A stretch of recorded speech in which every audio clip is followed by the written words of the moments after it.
It's an amazing coincidence all the best 2024 beginner irons all have a commission link slapped underneath them. Not to mention all those £1,000 set of irons promise distance, forgiveness, high launch, but conveniently forget the one blatant downside that they all have in common. But Simon, what is the alternative? Well, I'm glad you asked. There's a few things all beginners struggle with when starting this game. The first one being their low point control, the point in which you hit the ground and obviously catch ideally the ball first. The second one being a centeredness and strike, and that's where you're hitting the ball on the face itself, which has a direct impact into ball speed and also shot direction.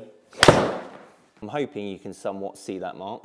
And then the last, probably the most important one, club face control, where that face is pointing at the point of impact, because regardless of low point control, centeredness of strike, swing path, angle attack, if that face is too open when you strike the thing, or too close for that matter, well, guess where your ball's going? Which is why cavity back heads are designed the way they are. They've got a big sole, so if you do catch the ground heavy, you're gonna somewhat get away with it. You have a big chunky head, so on those off-center strikes, it won't open or close as much. Lastly, because majority of beginners hit the ball out to the right-hand side and don't close the club face enough, they set offset to help square that face up at the point of impact. But this isn't groundbreaking news. These types of iron heads have been made over the last 15 years and to a very high standard as well. However, unlike the newer 2024 models, these aren't just going to give you more confidence, these are actually going to give you reassurance. So what do I mean by that, and the blatant downside of a complete beginner getting a brand new set of cavity back irons?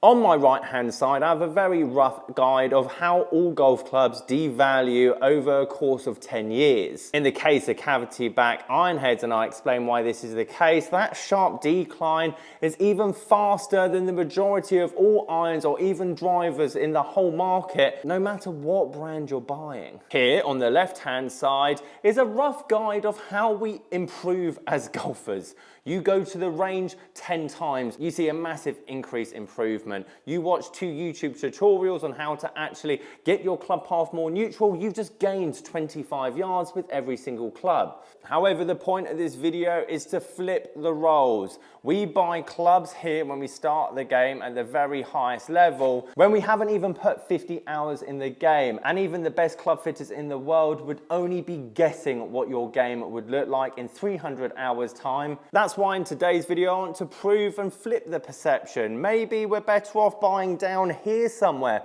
when we're starting the game, and once we've got a considerable amount of more hours under our belt and have a good understanding of our game, not to mention a better low point control, club face control, centeredness of strike, a club fit would actually make sense, as there's enough data that correlates to give you a reason to have a shaft, a lie angle, a significant length change, so at least that set's going to last you more than 6 months to a year. But Simon, surely you're not saying shaft, flex, length, lie can't make a difference to a complete beginner? No, of course it can, and with the test at the end I'll show you what potential shaft you need, what length you need, what potential lie angle you'll require. But I want you to do that finding a set that doesn't cost £1,000, and because you're in the most volatile stage of your golfing career, if you find the perfect set or don't find the perfect set, it won't matter, as these are risk-free. You will lose zero money, which, let's be honest, is relatively reassuring. This whole video actually was sparked from a listing that I saw on Flyer that's already sold. I'm not surprised, as it was virtually a brand new set of Cobra Air X 2.0 irons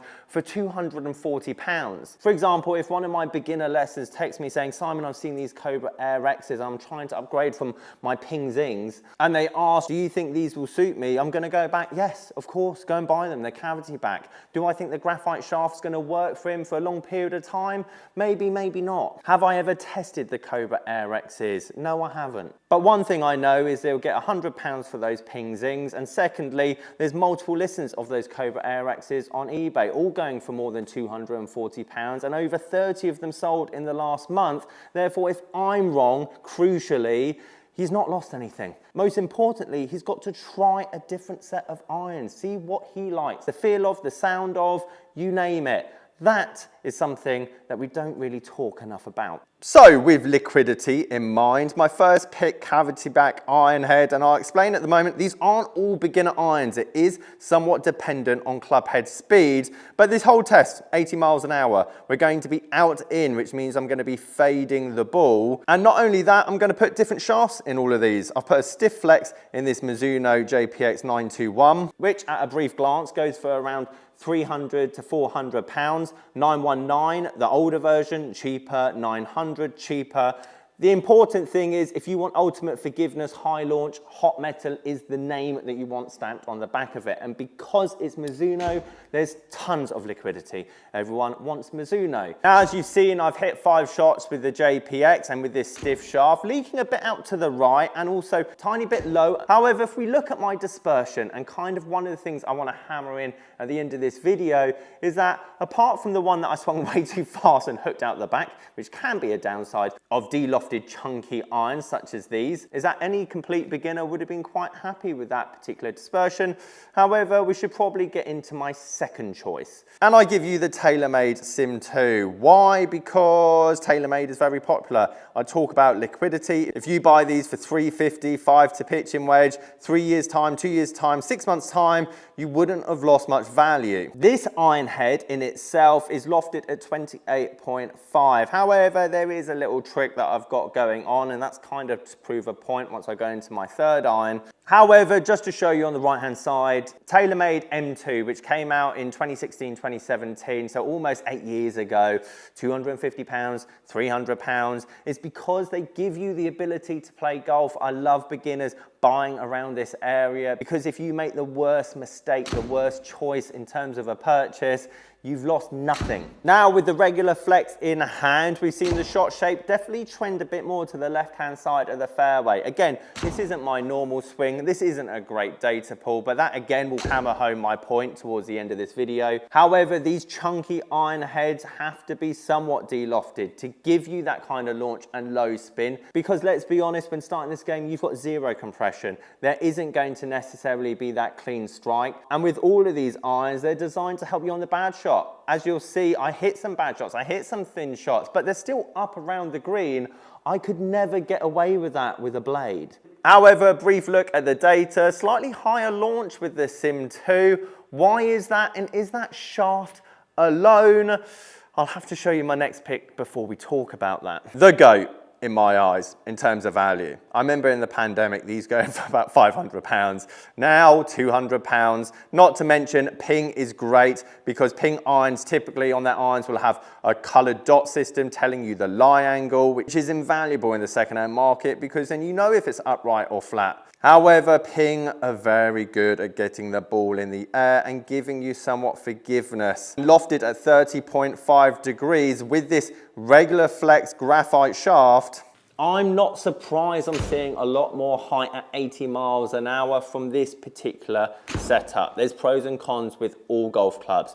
Launch and more spin gives you a bigger descent angle into the ground, which means more stopping power. Don't think you can't get stopping power from these particular clubs. Some of you, on the other hand, might have too much stopping power. You get too much backspin, you get too much launch. Guess which irons you're going to want instead of this one? That's where the somewhat club fitting comes in. However, before we look at the numbers, this is the number one thing beginners care about most, and that is chopping down the golf course and getting the ball as close to the hole any means possible. Ball flight, flight trajectory, curvature should be the least things on your mind when it comes to this game. Low point control, centeredness of strike, club face alignment should be at the top of that list. And to be honest, the only way you improve those is with the hours of practice that you can put into this game. However, as I showed with my very ropey out-in swing, that is quite unnatural for me. I started topping some of these, I started thinning some of them, and they still got somewhat up to the green. Every single one of these heads would suit a beginner, because you are going to change so much. Don't get bogged down in spin rate, launch angle, shot curvature. That's not your main concern if you're still hitting the ground heavy. It's not your main concern if your face is 40 degrees open at target. It certainly isn't your concern if you keep hitting the ball out here, or let's say a bit more unnerving out there. Because I'd hope we all agree that would be a phenomenal dispersion pattern for a beginner golfer. I mean, that's mid to low handicap. I mean, I'm even happy with that at my level of golf. But there's no question the stiff flex wanted to wean a bit more out to the right-hand side, and the regular flex obviously wanted to get the ball a bit more towards the green with this particular technique. Not to mention the highest lofted and the lightest shaft with that graphite obviously launched the ball higher. But you're probably wondering, how did the Sim 2 get such high launch? Because yes, it has got a light, high launching KBS Max shaft in it, but I actually had the option with this Sim 2 fitting head to get it made 2 degrees weaker, bringing it up to 30.5, which is the exact same loft of that Ping G series. And the reason I did that was to highlight this fast that one brand is better than the other. Best irons of 2024, best irons of 2025, when simply if you put a similar head design, similar loft with semi-similar shafts, well, you're gonna get relatively similar numbers. You've got less than 100 hours under your belt, get standard length. Unless you're 6'2", 6'3", then maybe get half an inch longer. Yes, you could get more upright heads, so then obviously it's going to help your shot out to the right-hand side. But then next Wednesday, you might be hitting everything left. Therefore, your upright lie angle is now not helping you. If you're in the later parts of your career and you're getting slower, you once were 90 miles an hour, now you're coming down to 80, these head designs can work. I've shown you can get a decent descent angle and stopping power. And if you want more distance and less irons, not 3 to pitching wedge, but let's say 5 to gap wedge, these generally will help your game at those lesser clubhead speeds. However, I don't give a flying hoot if I'm wrong or you're wrong, because the whole theory of this video is that buying these big chunky cavity back irons at around this point on the graph will mean you lose absolutely nothing when you try and get rid of them. If you've got any questions on your golf bag or golf game, sasgolfacademy.com.